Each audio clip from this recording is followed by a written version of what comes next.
नमस्कार, आप देख रहे हैं न्यूज फॉर नेशन और मैं हूं प्रियदर्शन। आपको पता है कि बृज बिहारी प्रसाद की हत्या किसने की थी? मुन्ना शुक्ला, और इस मामले में अब जेल जा चुके हैं। लेकिन आपको यह जानकर हैरानी होगी कि बृज बिहारी प्रसाद की हत्या के पीछे जो मूल वजह है, वह मूल वजह यह थी कि नीतीश कुमार की पार्टी से जो शख्स विधायक बना था, उसकी हत्या का बदला लेने के लिए बृज बिहारी प्रसाद की हत्या कर दी गई थी। जी हाँ, दरअसल ये पूरा का पूरा मामला मैंने जैसे आपको एक एपिसोड में यह बताया था कि कैसे बृज बिहारी प्रसाद की हत्या के लिए मोतिहारी, मुजफ्फरपुर और मोकामा का M3 प्लान बनाया गया था।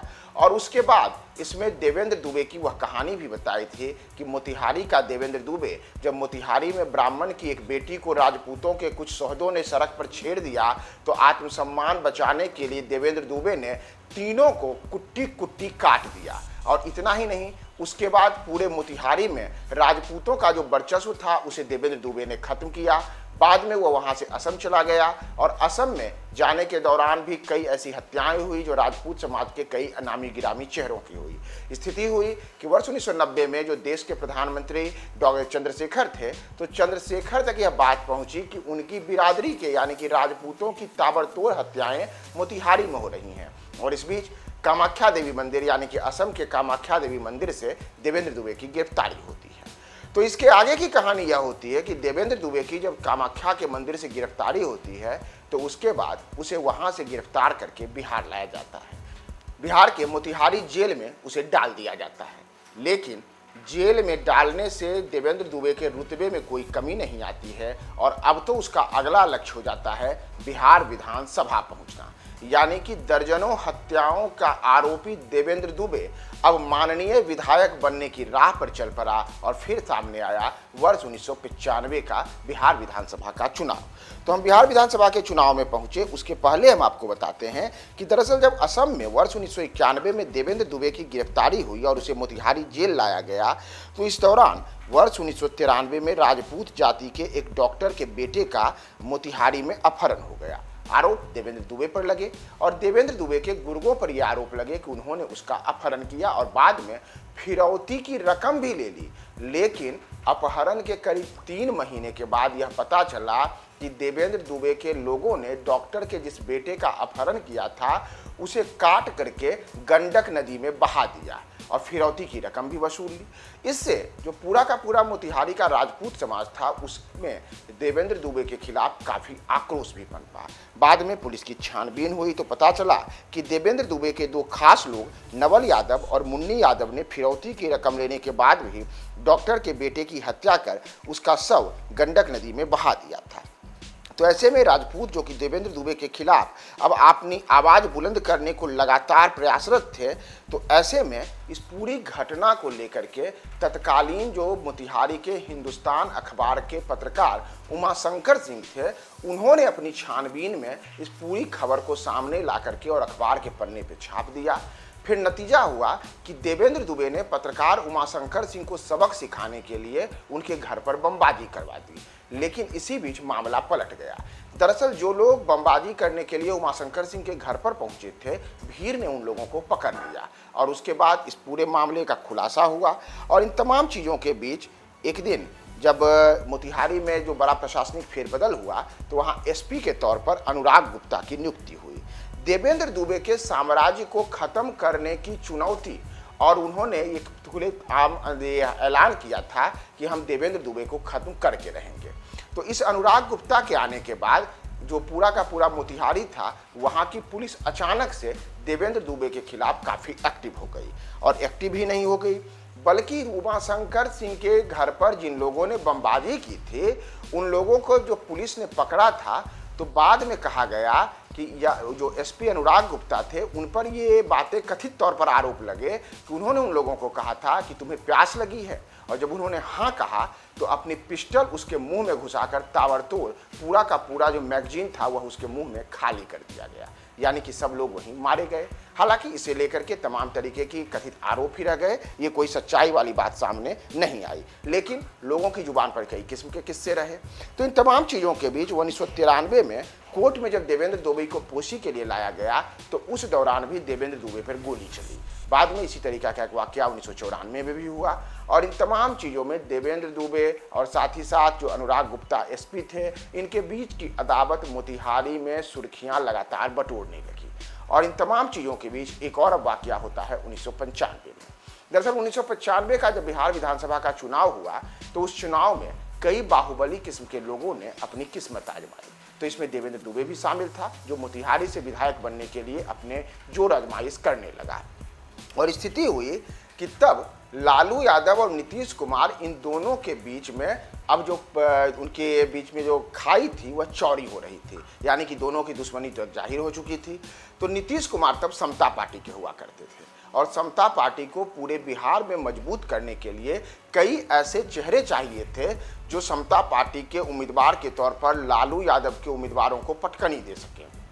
तो मोतिहारी में देवेंद्र दुबे से बेहतर चेहरा और कोई समता पार्टी को नजर नहीं आया और समता पार्टी को ने देवेंद्र दुबे को अपनी पार्टी से टिकट दे दिया। तो समता पार्टी का मशाल छाप चुनाव चिन्ह लेकर के चुनाव में मशाल जलाने के लिए देवेंद्र दुबे मोतिहारी में उतर गए। लेकिन इस बीच एक और कांड हो गया। दरअसल जब देवेंद्र दुबे को टिकट दिया गया तो इससे मोतिहारी को लेकर के नीतीश कुमार नाराज हो गए। कहा जाता है कि नीतीश कुमार ने अपने दल के जो तमाम नेता थे, चाहे जॉर्ज फर्नांडिस रहें, शरद यादव रहें या अन्य लोग रहें, उन सब से अपनी नाराजगी जताई और नतीजा हुआ कि देवेंद्र दुबे के टिकट को वापस लेने की बात हो गई।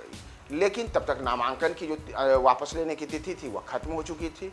तो ऐसे में मशाल छाप चुनाव चिन्ह पर ही देवेंद्र दुबे ने समता पार्टी के उम्मीदवार के तौर पर चुनाव लड़ा और चुनाव में उनकी जीत भी हो गई। हालांकि नीतीश कुमार ने उन्हें नहीं स्वीकारा था। तो जैसे ही उनके वहाँ पे विधायक बन गए तो उसके बाद जिस एसपी अनुराग गुप्ता से उनका 36 का आंकड़ा चल रहा था, उस एसपी अनुराग गुप्ता को भी वहाँ से हटा दिया गया और ऐसे में अनुराग गुप्ता नाम का जो कांटा देवेंद्र दुबे की राह में मोतिहारी में था वह खत्म हो गया। लेकिन यहीं से एंट्री होती है ब्रिज बिहारी की। दरअसल जब अपने साम्राज्य को जेल से विस्तार देने के लिए देवेंद्र दुबे लगातार प्रयासरत था तो 1991 से 1994 के बीच में राजपूतों के बीच में मोतिहारी में एक ये साफ भय गया कि अगर देवेंद्र दुबे इसी ताकत से बढ़ता रहा तो पूरा का पूरा जो राजपूतों का वर्चस्व है मोतिहारी में वह खत्म हो जाएगा। और इसके लिए उस दौर में वहाँ के एक व्यक्ति हुआ करते थे विनोद सिंह।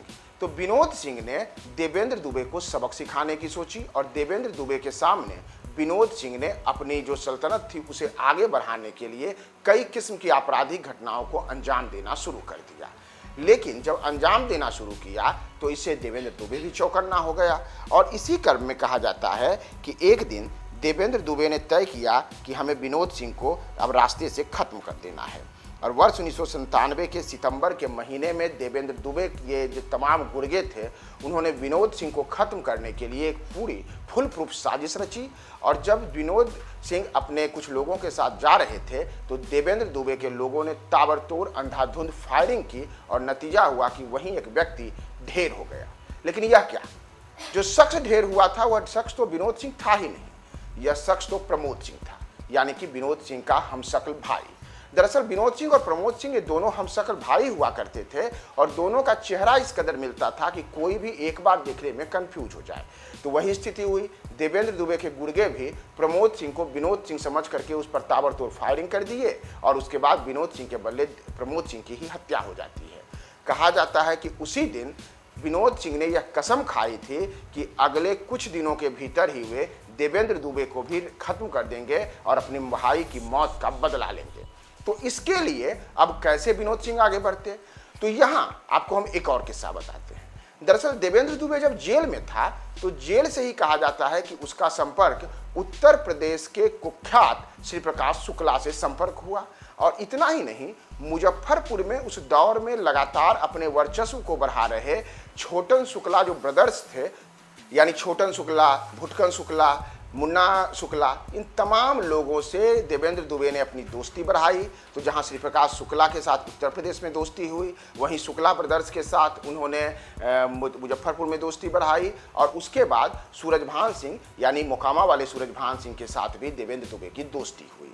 तो एक और जहां शुक्ला ब्रदर्स, सूरजभान और श्री प्रकाश शुक्ला जैसे लोग देवेंद्र दुबे के साथ थे, तो दूसरी ओर उसी मुजफ्फरपुर में भुटकन शुक्ला, छोटन शुक्ला, मुन्ना शुक्ला, इन तमाम लोगों को लगातार चुनौती दे रहे ब्रिज बिहारी के संपर्क में विनोद सिंह आया। और विनोद सिंह से यही डील ब्रिज बिहारी से की कि आप अब अपने कद को आगे बढ़ाइए और अब लोकसभा का चुनाव लड़ें। अब इसी वर्ष यानी कि वर्ष 1998 में लोकसभा के चुनाव होने थे और साथ ही साथ अगर जो उस दौर में ब्रिज बिहारी चुनाव जीत जाते तो इससे विनोद सिंह की जो अवध थी देवेंद्र दुबे से वह और बड़ी तेजी से बढ़ती। साथ ही साथ जो मोतिहारी पर अपने वर्चस्व को बढ़ाने की बात थी उसमें भी विनोद सिंह सफल हो जाते। तो इसके लिए ही विनोद सिंह ही ब्रिज बिहारी से मिलने के लिए मुजफ्फरपुर जाता है और ब्रिज बिहारी से मिलकर के उनसे यह शर्त रखा जाता है कि आपको देवेंद्र दुबे को रास्ते से खत्म करना है। कथित तौर पर ये तमाम जो बातें सामने आई उन तमाम चीज़ों के बीच वर्ष 1998 का लोकसभा का चुनाव आ जाता है और लोकसभा चुनाव में अब देवेंद्र दुबे जो पहले ही विधायक 1995 में बन चुका था उसकी कोशिश थी कि अब हम सांसद बनेंगे, लोकसभा जाएंगे और अब मोतिहारी का प्रतिनिधित्व दिल्ली की सबसे बड़े संसद यानी कि लोकसभा में करेंगे। तो वर्ष 1998 में 22 फरवरी को लोकसभा चुनाव के लिए मोतिहारी में वोट डाला गया और देवेंद्र दुबे के लोगों के बारे में कहा जाता है कि पूरे मोतिहारी में देवेंद्र दुबे के लोगों ने एक एक बूथ पर कब्जा कर लिया। कई बूथों पर जो वोट पड़े वह केवल और केवल देवेंद्र दुबे के पक्ष में पड़े और इससे जो ब्रिज बिहारी हो चाहे विनोद सिंह हो या फिर जो तमाम अन्य लोग थे वह सब चिंतित थे। यहाँ तक कि चिंता की ये तमाम बातें चुनाव आयोग तक भी पहुँची और चुनाव आयोग ने आनन फानन में जो शिकायतें देवेंद्र दुबे पर ये लगी थी कि उन्होंने कई बूथों पर कब्जा कर लिया है तो उसके बाद चुनाव आयोग ने तय किया कि कई बूथों पर पुनर्मतदान कराया जाएगा, खास करके वैसे बूथ जिन बूथों पर देवेंद्र दुबे के पक्ष में ज़्यादा वोट पड़े थे। तो ऐसे में जैसे ही यह जानकारी देवेंद्र दुबे को लगी कि चुनाव आयोग ने कई बूथों पर चुनाव के रद्द कर पुनर्मतदान करने आने का फैसला लिया है तो इससे वह 22 फरवरी 1998 की शाम परेशान हो गया। और अभी ठंड बाकी थी लेकिन ठंड के मौसम में भी देवेंद्र दुबे के भीतर गर्मी काफ़ी तेजी से बढ़ी और देवेंद्र दुबे अपने साथ राजन तिवारी अपने 5-6 लोगों को लेकर के मोतिहारी के सुबोध पांडे से मिलने के लिए उसके घर पर पहुंच गया।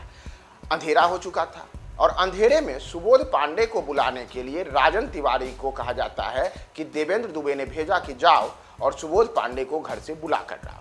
जैसे ही राजन तिवारी उसकी गाड़ी से उतरता है और सुबोध पांडे के घर के भीतर प्रवेश करता है 5 से 6 की संख्या में टाटा सूमो पर सवार करीब 1 दर्जन से ज़्यादा हथियारबंद लोग आते हैं और देवेंद्र दुबे की गाड़ी को चारों तरफ से घेर लेते हैं।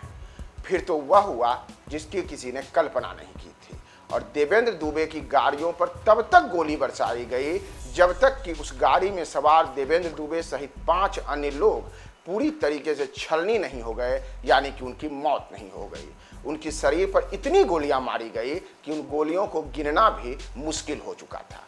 तो इस तरीके से आधा दर्जन लोगों की हत्या उस शाम हुई जिसमें देवेंद्र दुबे भी शामिल था और कहा जाता है कि विनोद सिंह ने ये हत्याएं करवाई और विनोद सिंह को इन हत्याओं को कराने में ब्रिज बिहारी ने सहयोग दिया था। यानी कि ब्रिज बिहारी के ही गुर्गे आए थे और उन्होंने विनोद सिंह के कहने पर देवेंद्र दुबे की हत्या कर दी। फिर क्या था, जो मोतिहारी पिछले 1 दशक से देवेंद्र दुबे की तूती के कारण लगातार चर्चा में था, उस देवेंद्र दुबे की मौत हो चुकी थी और अब बारी आगे आई। यानी कि अगले दिन जब देवेंद्र दुबे का दाह संस्कार हो रहा था तो उसी दुबे का जब दाह संस्कार हो रहा था तो उस दौरान देवेंद्र दुबे के भांजे मंटू तिवारी ने एक बड़ा ऐलान किया। मंटू तिवारी ने खुले तौर पर कहा कि मैं अपने मामा की मौत का बदला लूंगा और चाहे विनोद सिंह हो या फिर ब्रिज बिहारी हो उसकी भी हत्या जरूर होगी और खून का बदला खून होगा। तो 22 फरवरी 1998 को जिस देवेंद्र दुबे की हत्या हुई उसकी खून का बदला फिर जून के महीने में लिया गया यानी कि ब्रिज बिहारी की हत्या से लिया गया। तो कैसे लिया गया और मंटू तिवारी के ऊपर आखिर वे कौन से लोग थे जिन्होंने मंटू तिवारी को साथ दिया, ब्रिज बिहारी की हत्या कैसे हुई, हम आपको तमाम बातें बताएंगे। अगले पार्ट में बने रहे न्यूज़ 4 नेशन के साथ।